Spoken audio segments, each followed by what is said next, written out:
How the Mighty Fall. Yeah, we studied that a lot. How the Mighty Fall, and that was one of the big things that we took in to ourselves, is looking in on ourselves and trying to worry about us before we worry about anyone else. And that's one thing that I realized at Georgia. If you don't have a great foundation and stuff that you already have here set, then everything that else that you want, like all the NIL deals and stuff, you see why programs falling apart because they don't have a foundation. They're trying to put NIL deals on top of stuff that it just doesn't make sense to me.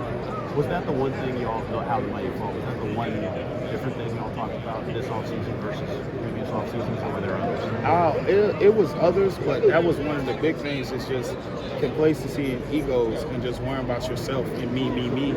Like, realistically, guys make a lot of money off NIL deals if they're an offensive player, but it's a team sport. Like, it's a team game. You need 22 players to get to this spot that we are now. You can't have 11 guys worrying about if they making 15 bands a month and they're going to be your starters. I don't want to put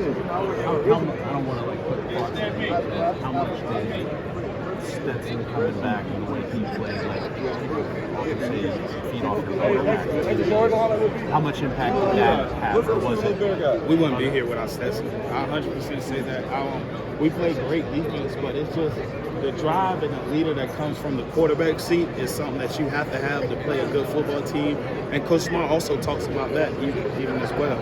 So did he coming back and approaching this year the way he did maybe impact the same way like Chuck and Michelle coming back from 2017? Oh yes, 100%. Just for the fact that people have, trust in him and then trust in this program, and then people start buying in just from the simple fact that we have a great quarterback that buys into the program himself.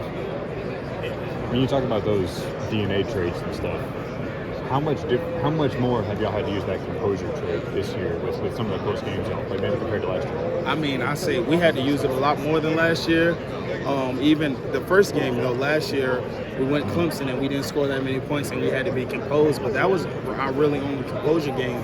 I feel like we've been battle tested more on this team. And last year we were battle tested a lot at SEC Championship. But I feel like these guys have been battle tested so much that we don't even blink when we down. Talking about composure is one thing. Now, where did this whole composure card theory or idea, pulling that out, where did that whole idea come from? Man, I can't tell you that. That's in the vote. But just know, man, that composure card is crazy, and it helps you. It just helps you look at another person and be like, bro, I know we're down. I know we're bad right now, but we in this together. So let's stay composed. 1 + 1 is 3. So I need you and me and our connection to help us out of here. Where did the physical, the real composure card that you pulled out against Ohio State, did Kirby just come up to you and give it to you? You're like, whoa, these are real. No, I'm gonna just say I made that. Shout out to Georgia football ops, man. But they got them, and I needed it. So is that kind of the role that you've been able to embrace over the last month or so? Just you're the guy that walks around the sideline and you're pulling them out and you're telling guys to keep going. How much have you embraced that over the past 5-6 games? I just embraced it just because I wanted to help my team out the best, and this is the only way I can do it, is just yelling on the sideline, because I promise you, if I could play, I would. I swear to God, I would. I can't even push myself up off the bed at night. So, how much different do you feel this team is going into another championship this year compared to last year? Just like you said, with all the close games. The only thing I say is we're battle tested. We're battle tested more, and that's about it. The team last year, we just had a lot of older guys. We were a lot older, I wouldn't say smarter, but we were in the defense all for 3 or 4 years. Everyone that started on that defense last year was in that system 3 to 4 years.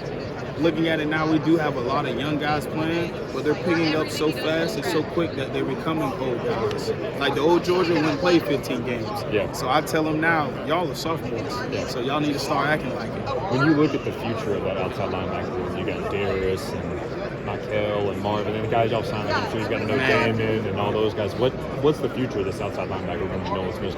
Man, it's so bright. Nolan Smith is just a small piece to the puzzle that what they about to do in the outside linebacker room. I'm telling you, because like I said, you have Marvin is a bigger me, and then Darius is a faster Adam. So that's basically how you can put it.